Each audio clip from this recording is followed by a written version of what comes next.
Comment on se retrouve? Bonjour à tous, bienvenue dans la suite de cette série de vidéos spéciales garde-robe capsule. Aujourd'hui, on s'attache à la tenue que vous avez choisie sur Instagram en majorité, à savoir la robe longue en jean. J'ai tellement hâte.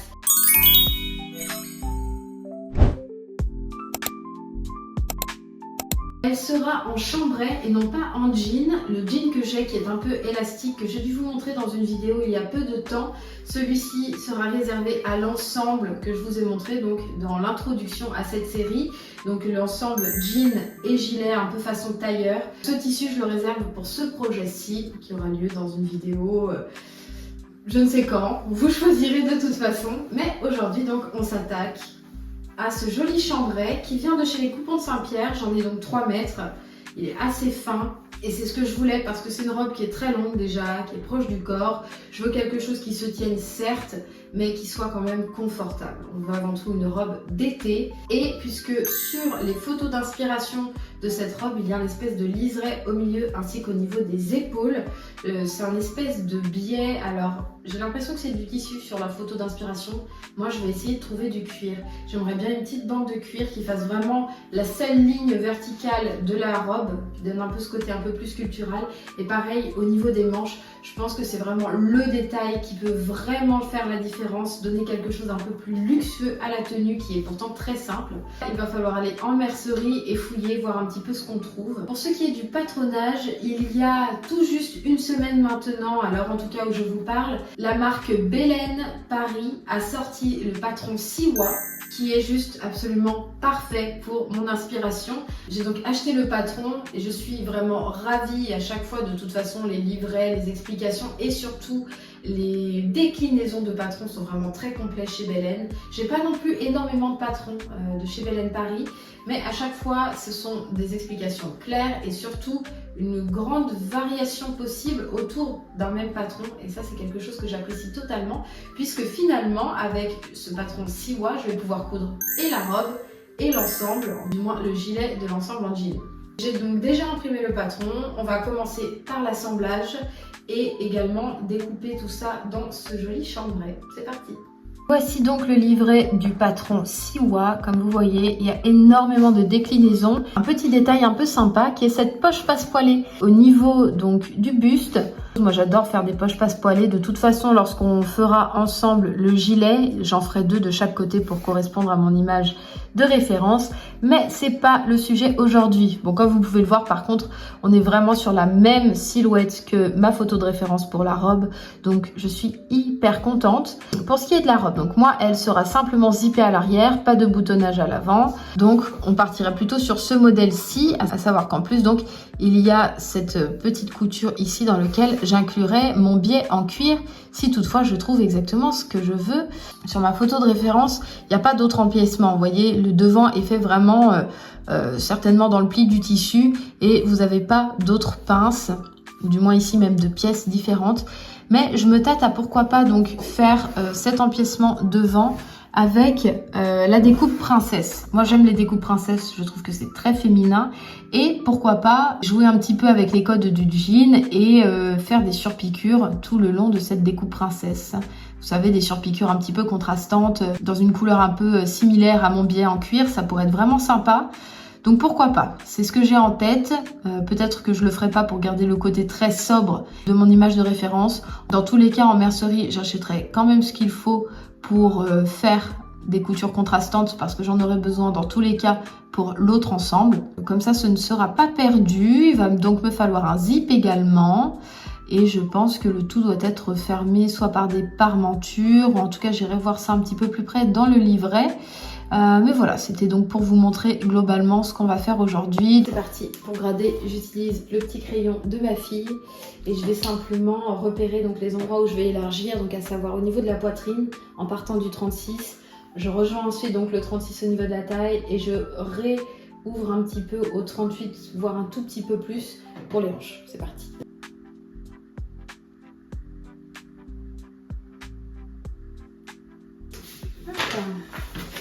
D'ailleurs, je suis en train d'écouter le podcast Fashion Neurosis.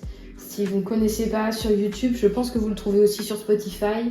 Vous avez donc l'animatrice, celle à qui appartient le show, qui allonge sur un divan les plus grands designers de mode. Donc si comme moi vous êtes une mordue ou un mordu de mode, c'est vraiment top de les entendre parler de leurs inspirations, ce qui les a menés vers la couture et vers le design, puisque la plupart sont des designers.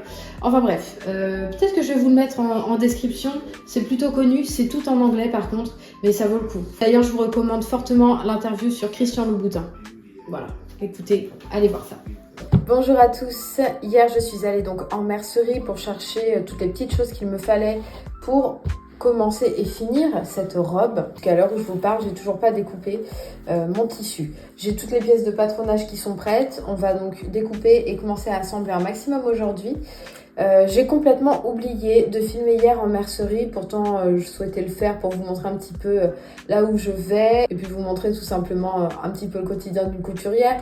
Maintenant, si vous me regardez, vous faites très certainement aussi de la couture, donc dans tous les cas, vous connaissez ce quotidien-là aussi. Donc pour le butin d'hier, on a une très longue, ici 60 cm de zip qu'on va mettre à l'arrière de la robe. J'ai également trouvé ce petit biais de cuir que vous savez, je souhaitais mettre tout devant comme sur l'image d'inspiration. Maintenant, il n'est pas très épais et c'est ce que je me disais tout à l'heure. Je me disais là, si je pique endroit contre endroit mes deux devant et que je mets ça au milieu, il va juste être englouti dans ma couture. Donc comment est-ce que je fais? Est-ce que je pré-couds ça sur une des deux faces de mon devant à déjà 1 cm, qu'ensuite je viens coudre les deux? Je me dis que pourquoi pas, on peut peut-être faire ça. Je cherchais également à trouver un empiècement en cuir que je puisse donc mettre tout le long des l'emmanchure. Et du coup aussi, si je me souviens bien, il y a aussi ce petit détail là. J'ai pas du tout été voir dans d'autres magasins, ni même regarder sur internet si je trouvais 1 m, 1 m 20 suffirait, je pense. D'un cuir qui soit un petit peu marron, semblable à celui-ci.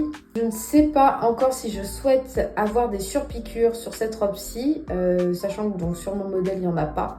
Mais si toutefois je change d'avis, et je l'avais pris justement en me disant comme je n'ai pas l'empiècement au niveau des manches et du cou en cuir, peut-être que faire un rappel de couleur partout avec des surpiqûres comme ça peut être sympa. C'est en option. Je suis pas certaine d'avoir très envie de surpiqûres partout sur la robe. Mais bon, c'était au cas où, si toutefois finalement je décide de faire ces petites surpiqûres, au moins j'ai ce qu'il faut. Donc le programme, c'est commencer la découpe du tissu. J'ai déjà repassé le tissu hier soir, donc il n'y a vraiment plus qu'à commencer à la découpe. Donc ça va être surtout des longues bandes de tissu. Il n'y a presque rien au pli finalement, puisque j'ai décidé donc de faire une couture sur le devant. Donc pour inclure ce petit biais de cuir. Donc je vais un petit peu nettoyer ma table de découpe pour pouvoir mettre mon tissu, et tout couper sur la table, c'est quand même plus confortable, donc c'est parti.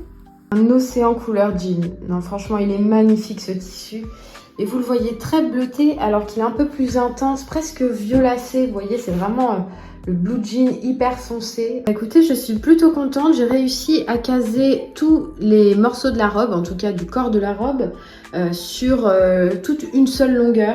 Donc ce qui fait qu'il me reste pas mal de tissu, et ça c'est très très chouette. Je vais donc maintenant découper. J'ai les parmentures également à découper, mais j'ai largement assez de tissu pour le faire, donc ça c'est vraiment top. En parlant de top, si toutefois j'ai assez de tissu, pourquoi pas m'en créer un petit ou un ensemble pour la petite Diane pour cet été. Enfin bon, on verra, mais je suis très contente qu'il me reste autant de tissu. Je pensais pas. Je croyais vraiment que j'allais devoir déplacer au moins un des morceaux sur la continuité de la longueur. Finalement, tout rentre. Alors, c'est vraiment à un cheveu près, mais tout rentre. Donc écoutez, on va pouvoir découper ça maintenant.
devant, toutes mes pièces sont surpiquées.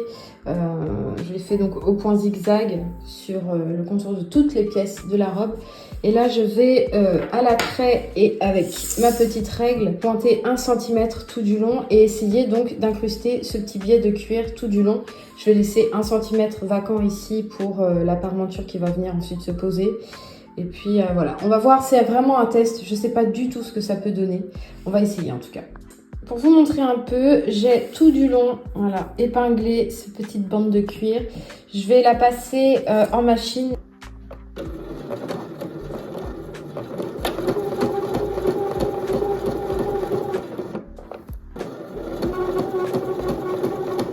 Ben écoutez, je suis plutôt contente de ce que ça donne. Là, on a peut-être un petit cafouillage. Bon, à voir si on ferait repasser, parce que je n'ai pas du tout repassé encore. Je viens de tout assembler. Mais je trouve que ça ressemble plus à ce que j'avais en tête. Voilà pour le résultat de l'incrustation de cette petite bande en cuir. Ça n'a pas été simple pour trouver le bon point qui convenait afin de bien insérer les deux. Ça n'a pas été simple, j'ai dû m'y reprendre à plusieurs fois, mais écoutez, c'est quand même visuellement plutôt proche, hein, donc je suis très contente. Mais maintenant, je me demande si je ne ferais pas des surpiqûres de chaque côté, sachant que là, c'est le devant et qu'après, il y aura les pièces ici qui forment les pinces princesses. Vraiment faire de la surpiqûre partout. Je suis vraiment en train de me tâter. Pour le coup, je me pose encore la question. Je vais voir. Pour l'instant, je pense, tout assembler le corps de la robe sans faire de surpiqûre. Je verrai en avançant ce qui me paraît le plus sympa. Je pense qu'effectivement, si j'en fais pas du tout, il y aura juste cet élément graphique là, avec cette bande de cuir. Mais ça peut être très sympa aussi avec. Donc, bah écoutez, je suis pas fermée à la question. De toute façon, j'ai ce qu'il faut pour en faire. Mais comme je vous le disais, je vais d'abord assembler le tout. On verra après ce qu'on fait à ce niveau-là.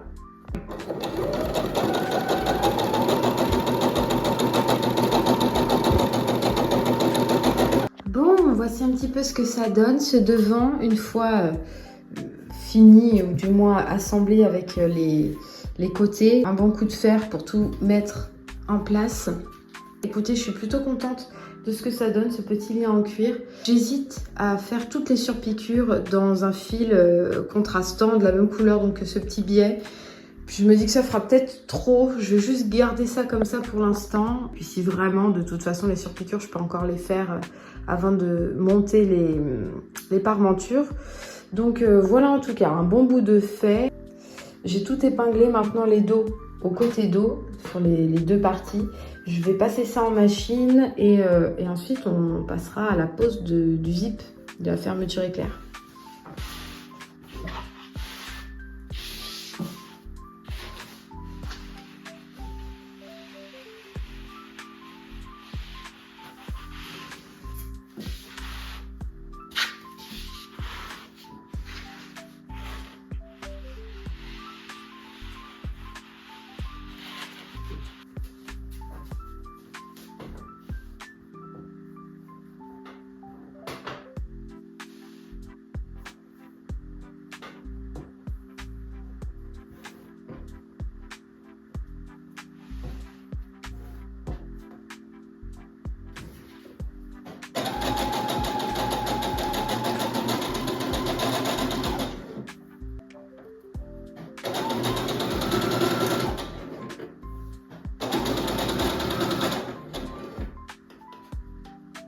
La première étape au niveau du dos, avant de monter la fermeture éclair, c'est de coudre cette partie-ci, en fait, du haut de la fente jusqu'à l'encoche de taille, ici.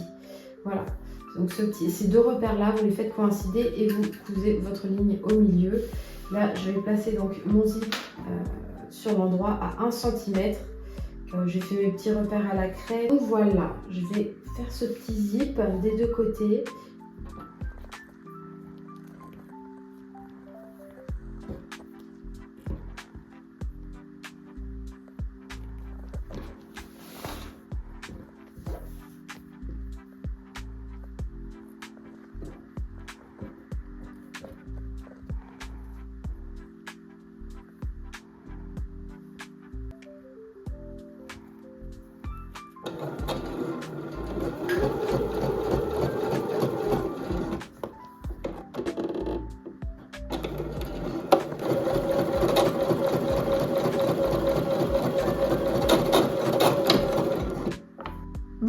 Bonjour, je vous retrouve le lendemain matin avec une robe déjà bien avancée. J'ai cousu jusqu'à tard dans la nuit. Je vais vous montrer un petit peu l'avancement. Voilà un petit peu ce que ça donne pour l'avant. Je vous l'avais déjà montré. Là, de toute façon, ce qui lui rend pas hommage, c'est qu'il manque quand même un bon coup de fer à repasser pour que tout se mette bien en place. Hier soir, j'ai donc cousu jusqu'à tard pour pouvoir finir de monter le zip et les côtés dos. Donc voilà, jusqu'ici, on a le zip, puis hop, on a une fente à ce niveau-là. Pour ce qui est de la fente, je vais voir peut-être pour la remonter un petit peu. Dans tous les cas, je ne sais pas pourquoi, mais visuellement, ça me paraît un peu grand. J'ai l'impression qu'il y a beaucoup de surplus de tissu à ce niveau-là. De toute façon, je crois que dans la gamme de montage, on assemble d'abord les épaules, puis ensuite les côtés. J'espère pouvoir comme ça faire un essayage avant de monter réellement les parmentures. Je suis en train d'assembler, en tout cas d'épingler les parties épaules devant et dos.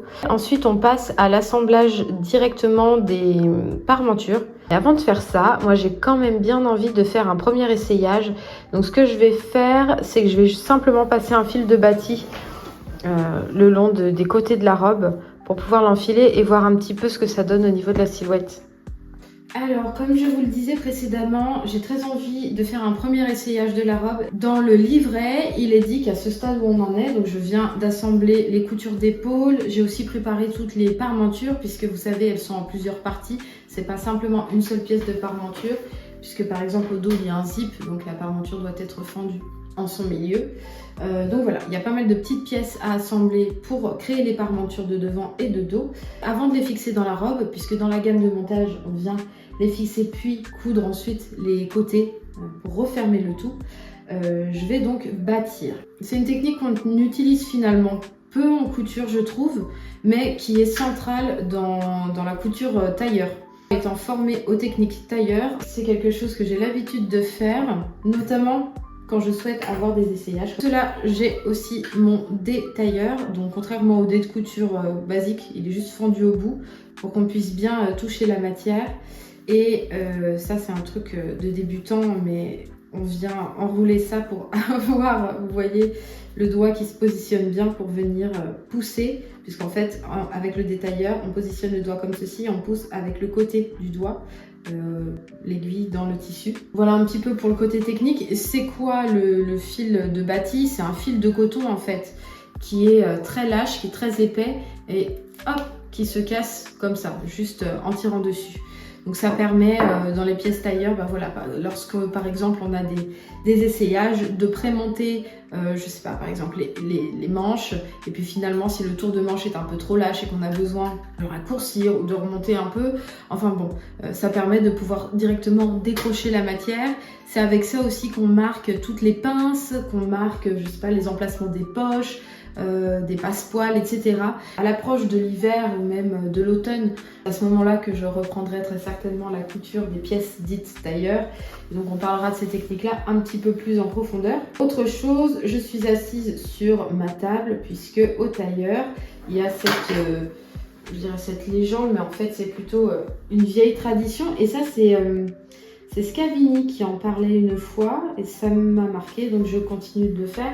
Il disait, alors je sais plus, est-ce que c'est dans une interview, dans un podcast, je ne saurais plus bien vous le dire, que avant les tailleurs dans leur boutique cousaient directement en tailleur, donc sur leur table face à la rue, donc comme ça les passants pouvaient les voir travailler. Et je trouvais ça assez sympa, sachant qu'en plus, bon, même si on n'est pas dans une boutique, puisque l'atelier est dans mon domicile personnel, mais je suis face à la fenêtre, donc si toutefois un voisin passe, voilà, il me verra coudre et comme ça on perpétue la tradition. Vous voyez, là le but c'est vraiment de faire des points très grands, très lâches, pour fixer, mais quand même grossièrement. Le but avant tout, ça reste de pouvoir essayer le vêtement. Bon, c'est parti pour les essayages. Écoutez, le fitting est déjà très bon, hein. Je suis très contente. J'avais peur que ce soit trop lâche au niveau du dos, mais on est pas mal du tout, sachant qu'en plus mes points se sont un peu relâchés, surtout de ce côté-là. Donc une fois cousu partout à 1 cm, on aura déjà moins cet effet. Et le fait finalement que ce soit un peu relâché en haut, ça permet de ne pas avoir, vous savez, quand on est cambré, des fois des espèces de plis là ici.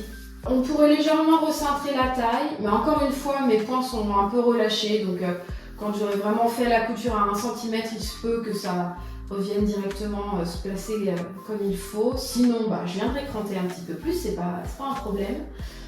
On aura donc ensuite 1 cm ici en moins avec les parmentures. Pareil au niveau du dos, parce que c'est vrai que ça monte assez haut dans le dos. Parce que le patron est pour une stature un peu plus grande que la mienne, donc forcément ça tombe plus haut chez moi, mais encore une fois avec les 1 cm de parmenture, ça viendra s'équilibrer un petit peu mieux. Tout ça c'est des choses que j'aurais pu corriger si j'avais fait une toile, mais comme j'en ai pas fait, bon. La longueur, forcément c'est un petit peu long, hein, mais on viendra raccourcir tout ça avec un ourlet de toute façon.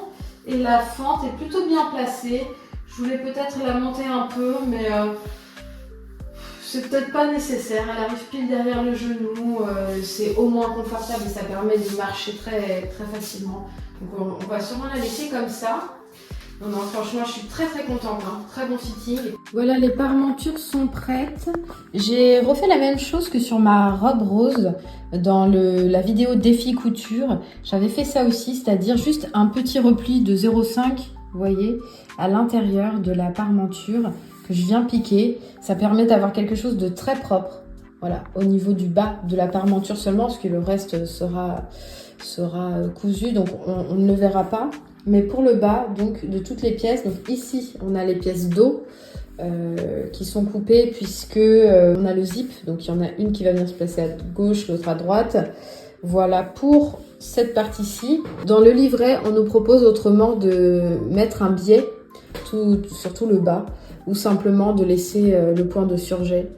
Mais voilà, j'avais pas de biais, donc ce que je fais généralement, c'est juste un petit rentré de 0,5. Comme ça, c'est suffisamment propre. Et en même temps, ça se tient bien. Voilà. J'ai donc assemblé toutes les parmentures au corps de la robe. Et là, maintenant, on va sous-piquer. C'est-à-dire que sur l'endroit de la parmenture, hop là, je vais venir faire donc une sous-piqûre, à savoir donc à plat comme ça, je vais recoudre au plus proche de la ligne de montage ici, vous voyez, sur la parmenture et en prenant la marge de couture. Voilà, comme ça en fait ça va venir fixer la parmenture à l'intérieur et à l'extérieur on ne verra que le tissu principal. On met bien comme ça le tissu à plat et on pique donc côté parmenture.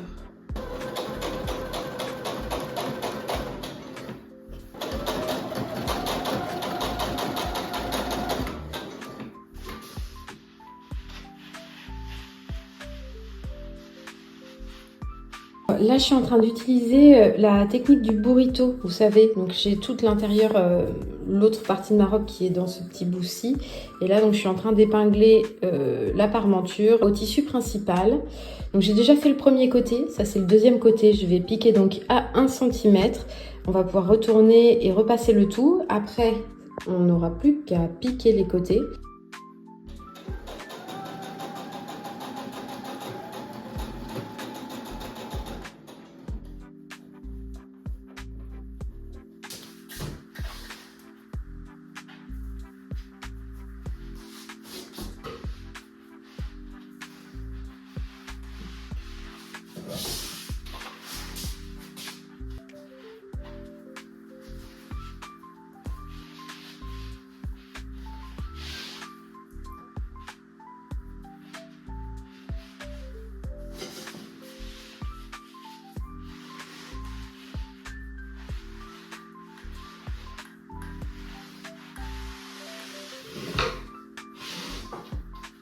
Donc là, au fer, je fais un premier rentré d'1 cm que je vais venir piquer tout du long de la robe.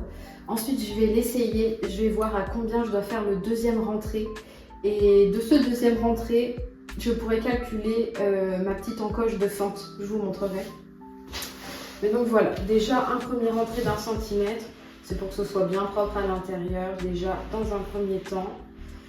Donc je marque tout au fer, je mets quelques épingles histoire que ça ne bouge pas. Et je vais piquer tout ça en machine ensuite.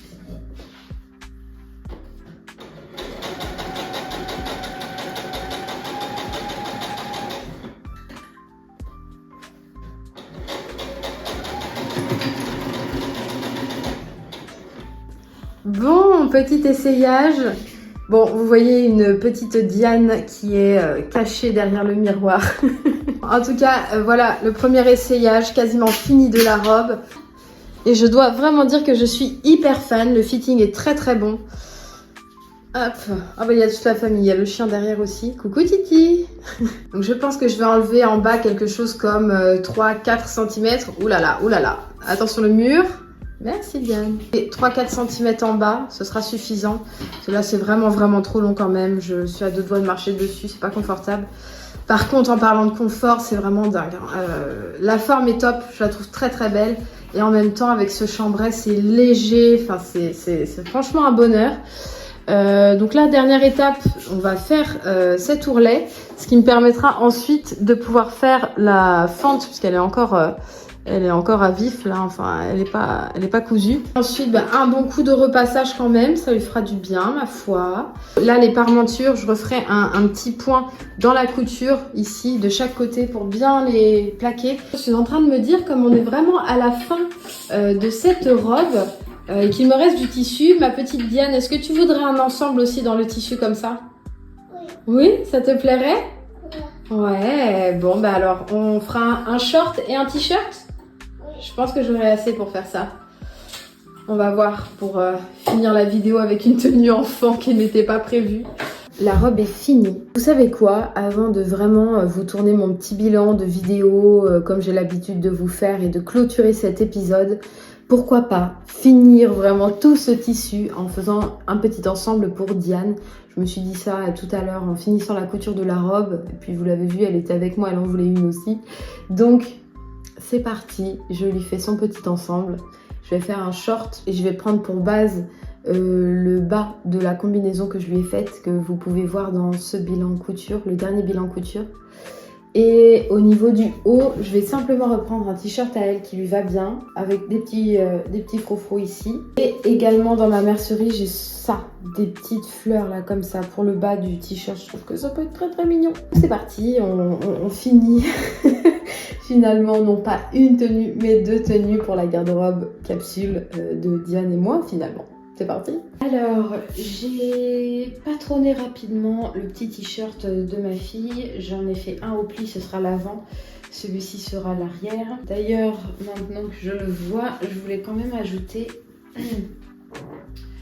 une petite goutte pour qu'on viendra juste fermer avec un petit bouton, par exemple. Je vais juste faire une boucle. Là, c'est fermé avec des pressions, mais je crois qu'on va faire quelque chose quand même d'un peu plus simple. Et à peu près là. Ok, en tout cas sur le t-shirt, c'est comme ça. Puis après on viendra à peu près, tac. Ici donc on a le ruban qui vient se mettre autour de la jambe au niveau du short. C'est le petit volant qu'il va falloir que je reporte deux fois. Je pile la plaque pour le faire. Il me reste donc à poser les shorts. Il va falloir que je mesure le tour des emmanchures du t-shirt. Ici donc pour pouvoir calculer ma bande de petits froufrous que je vais faire au niveau du haut également.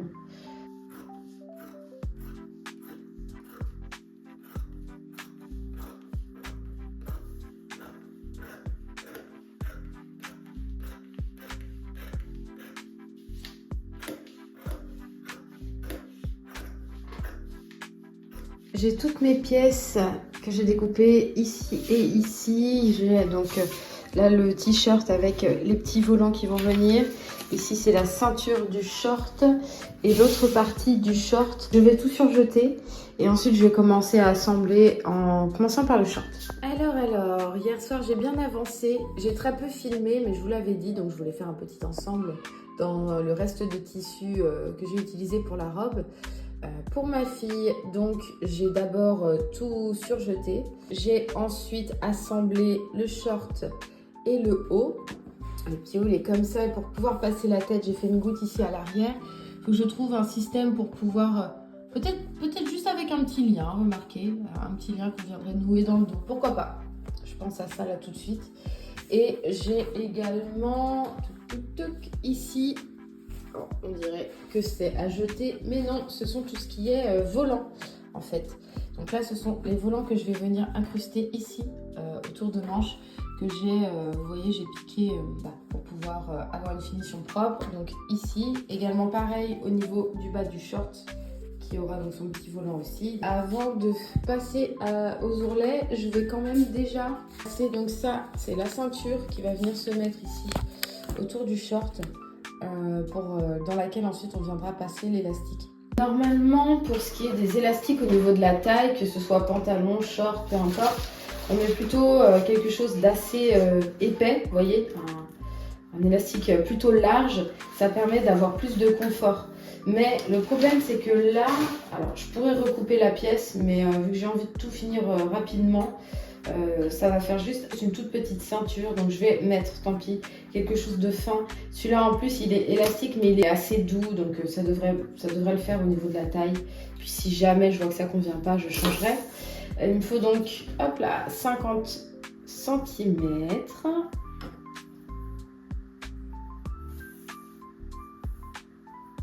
Et comme ça, je vais venir l'insérer dans cette ceinture qu'on vient de créer.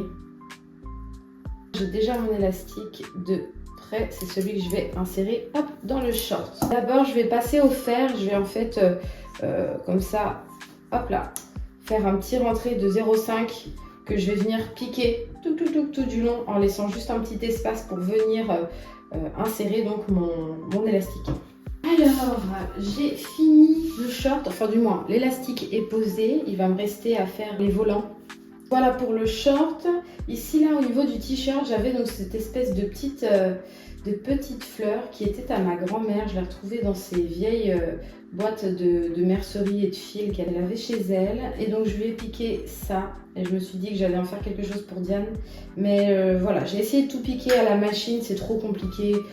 Faut vraiment le faire une par une, donc je préfère le faire à la main. Je suis en train juste de piquer les petites fleurs et ensuite je pourrais mettre les volants au niveau des manches et découper un biais qui viendra finir la petite goutte pour enfiler la tête, et je le ferai un petit peu plus long qu'on puisse en fait venir le nouer dans le dos. Voilà. Ça y est, tout est monté à la main. Les petites fleurs ici, c'est absolument trop choupi. Bon, comme c'est vieux, il y en a quelques-unes qui ont un peu des petits piquets jaunes à droite à gauche. À voir si ça part au lavage. Je ne les ai pas du tout lavés avant de les monter, donc c'est pas impossible. Là, je viens de faire le petit ourlet au niveau du dos ici, de l'encolure également. Il va falloir juste donc que je découpe après le petit lien que je vais venir mettre ici pour faire un petit nœud à l'arrière pour pouvoir vraiment bien fermer à ce niveau-là. Il ne me reste plus qu'à faire les volants. Voilà, pour ce côté-ci, on a le petit volant. Pour le volant, ce que j'ai fait, j'ai mesuré donc le tour ici d'emmanchure et j'ai fait, alors normalement je fais x2, là j'avais pas suffisamment de tissu, donc j'ai fait x 1,7 je crois, je suis quasiment à 1,7. Voilà. Hop, c'est parti pour le deuxième. J'en suis à mon patronage, du moins je vais dessiner le patronage directement sur le tissu pour le petit lien que je vais faire au dos de la blouse. C'est vraiment la dernière étape qui me manque, et aussi de surpiquer tout ce qui est intérieur des emmanchures et barre de jambes, là où j'ai fixé, vous savez, le volant au corps du vêtement, pour que ce soit bien propre. Et sinon, après ça, on aura vraiment fini. Donc j'ai calculé, je vais faire en fait 2 biais de 4 cm de largeur. Je me disais sur 20, mais si je veux vraiment faire un petit nœud, peut-être 25, ça peut être pas mal. On va partir là-dessus. Donc écoutez, on va patronner tout ça. Je vais déjà voir ce que j'ai. Est-ce que là, dans ce petit rectangle-là, j'ai 25? Ce serait pas mal. 20. Allez, je peux même aller jusqu'à 27. On va faire ça. 27. Hop. Voilà, 4 cm et 8, comme ça je coupe les deux en même temps. Tac, comme ça mes deux bandes sont prêtes.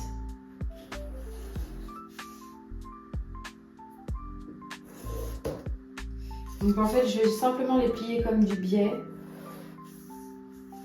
Et ensuite je vais piquer pour maintenir en place. Ensuite l'assembler donc au dos de la petite blouse. J'ai ma petite bandelette, je viens la fendre en deux, envers contre envers. Hop, marquer le pli du milieu. Je viens de rallumer mon fer, alors il n'est peut-être pas encore très chaud. D'ailleurs, je vais maintenant vous mettre en description de vidéo tout le matériel que j'utilise. Si jamais toutefois ça vous intéresse, que ce soit le fer que j'utilise, c'est une centrale vapeur, donc si c'est une centrale vapeur qu'il vous faut, la machine, la planche aussi, je l'ai trouvée également. Je vais vous mettre tout le matériel de base que j'utilise dans mon atelier. Vous aurez tous les liens dans la description si toutefois ça vous intéresse. Je suis juste en train de former un biais classique, on va dire. J'aime bien le repasser une autre fois sur l'endroit pour être sûr que tout se mette bien. Ok, là tout est bien passé. Et là, voilà, donc j'ai mon biais, comme ce que vous achèteriez en mercerie. Mais cette fois, je vais venir, voilà, vous voyez, le remettre encore une fois sur lui-même. Et ce sera donc le petit lien qui viendra s'attacher au dos. Avant, le côté donc qui ne sera pas fixé à la blouse, je vais mettre un 0,5, vous voyez que je vais replaquer ici. Hop là. Tac. Et ensuite, je viens donc replier une autre fois mon biais. Voilà, comme ça j'aurai quelque chose vraiment de fini. Et ça va me permettre d'avoir un bout qui soit déjà propre, vous voyez. On va le passer en machine pour que ça reste définitivement comme ça. Je vais peut-être l'épingler un peu parce que j'ai un peu d'épaisseur. N'hésitez pas à faire votre biais vous-même parce que c'est pas si compliqué. Ça prend un petit peu de temps supplémentaire, mais si votre métrage vous le permet, c'est quand même sympa si vous avez besoin de biais dans votre projet.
Peut-être que d'ailleurs la fin de la partie couture a été un petit peu brouillon puisque sur un coup de tête j'ai décidé donc de faire la petite tenue assortie à cette robe-ci pour Diane et je sais pas si j'ai vraiment filmé tous les plans au niveau de la couture. Il y a des choses que j'ai voulu finir assez rapidement tout simplement pour pouvoir finir le projet dans les temps. Il se peut qu'au niveau des étapes ça passe peut-être un peu plus vite.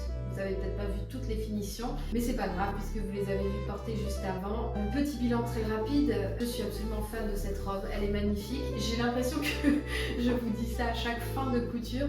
Pour l'instant, c'est vrai, je suis plutôt contente. Il y a parfois des petits détails techniques à améliorer sur toutes les tenues que j'ai pu vous filmer depuis que je suis sur YouTube maintenant, donc depuis quelques mois. Globalement, c'est vrai qu'il n'y a pas de gros fail. Je vous l'aurais montré de toute façon sinon, puisque je vous montre absolument toutes mes créations dans les vidéos. Mais pour le coup, c'est plutôt bien engagé, surtout que là, le but, c'était de faire cette garde-robe capsule d'été. Encore une fois, je vais me répéter tout au long de cette série, mais le but, c'est d'avoir un vestiaire d'été qui soit vraiment versatile, que je puisse switcher ces pièces avec différents accessoires, différentes chaussures, différentes même coiffures, pour donner un tout autre style à chaque fois. Je trouve que dans le premier épisode, c'était vraiment pari réussi avec cet ensemble chemise et short. Un short, ça se décline avec plein de hauts et puis une chemise avec plein de bas. Donc déjà, avec seulement un ensemble, j'avais plusieurs possibilités en prenant en compte ce que j'ai déjà dans mon dressing évidemment. Avec cette robe, je trouve qu'on est vraiment sur quelque chose de très confortable, même par forte chaleur, puisque c'est le cas en ce moment, il fait très chaud ici. Eh bien on a quand même quelque chose d'absolument confortable et portable. Je l'ai fait donc dans un chambray, ce qui fait qu'on a quand même cette allure de jean, mais c'est vraiment léger, c'est très fin sur la peau, on n'a pas cette sensation de lourdeur. Je peux bouger très facilement, le tissu un peu plus mou. Vous savez qu'un jean ça a une main un peu plus épaisse, donc forcément on se sent peut-être plus facilement engoncé, donc on a peut-être plus facilement chaud. Ici c'est pas le cas du tout, donc je suis absolument ravie. Pour ce qui est du patron, donc j'ai utilisé le patron 6 watts de Belle Paris. J'avais extrêmement hâte qu'elle sorte ce patron. Quand elle l'avait présenté sur son compte Instagram, j'étais tombée amoureuse, surtout qu'elle promettait, comme dans beaucoup de ses patrons, d'avoir plusieurs déclinaisons. Et c'est vraiment le cas. Vous avez cette version-ci, mais vous pouvez la faire boutonner à l'avant, en courte, en gilet. Mais ça, on le verra très certainement dans une prochaine vidéo, puisque si vous avez vu ma vidéo d'introduction, je vous montre un ensemble en jean. J'ai très envie de me le coudre en utilisant ce même patron, mais dans sa version gilet. Et puis surtout ce petit twist en fin de vidéo, il me restait quand même pas mal de tissus. Ma fille était là avec moi, je me suis dit que pourquoi pas lui coudre une petite tenue assortie. C'est quelque chose que j'aime beaucoup faire. On sort pas forcément en matchy parce que sinon c'est un petit peu too much, on va dire. Mais je vais vous montrer les pièces et peut-être que simplement le haut ou le bas de son ensemble avec un autre haut ou un autre bas, et ben ça peut tout à fait le faire pour avoir quand même un look assorti mais qui soit pas non plus too much. Ce petit ensemble est composé d'un très joli haut avec des petits volants au niveau des épaules. Donc le patronage je l'ai fait avec un t-shirt qu'elle avait déjà, mais effectivement j'aurais pu l'agrandir un petit peu. C'est légèrement serré, à mon avis elle va me mettre très peu de temps. Ça va être l'histoire d'un été et puis après ce sera au placard. C'est vrai que j'aurais pu prévoir un peu plus de largeur, mais bon, ça fait rien, elle va pouvoir le porter quand même un petit peu. Et donc pour fermer, il y a ce petit lien à l'arrière, dans le même tissu également. Pour la décoration, j'avais dans mon stock de mercerie ces très jolies petites fleurs qui venaient du stock de couture de ma grand-mère, puisque ma grand-mère était couturière. Et j'ai pu retrouver dans ses affaires quelques petites choses bien sympathiques, dont ce petit détail de fleurs que je suis venue broder à la main et qui donne vraiment quelque chose de tout à fait unique et de vraiment très très mignon. C'est vraiment un petit détail, mais un détail qui fait la différence, je trouve. Et pour aller avec ça, je lui ai préparé un petit short à foufou. Je dois enlever tous les petits fils là qui dépassent pour que ce soit vraiment nickel. Mais voilà, on est sur un petit short très très mignon à volant, légèrement grand au niveau de la taille. Mais bon, pour le coup, celui-là pourra le porter un peu plus longtemps. Et pour ce qui est du patron, j'ai réutilisé la partie patronage du bas de la combinaison que je lui ai faite pour son anniversaire. Vous avez un peu plus de détails sur cette combinaison dans mon dernier bilan couture. Je suis très contente de cette couture et j'espère que ça vous aura plu également. Je vous retrouve très très vite pour un prochain épisode de cette garde-robe capsule d'été. D'ailleurs, n'hésitez pas à me rejoindre sur Instagram. Je vous fais voter tous les dimanches pour la tenue qu'on va coudre dans la semaine pour justement cette garde-robe capsule. Donc si vous avez envie de participer, rejoignez-nous là-bas. Si cette série vous plaît, abonnez-vous pour voir la suite de cette garde-robe capsule. Merci d'avoir regardé la vidéo. À très bientôt.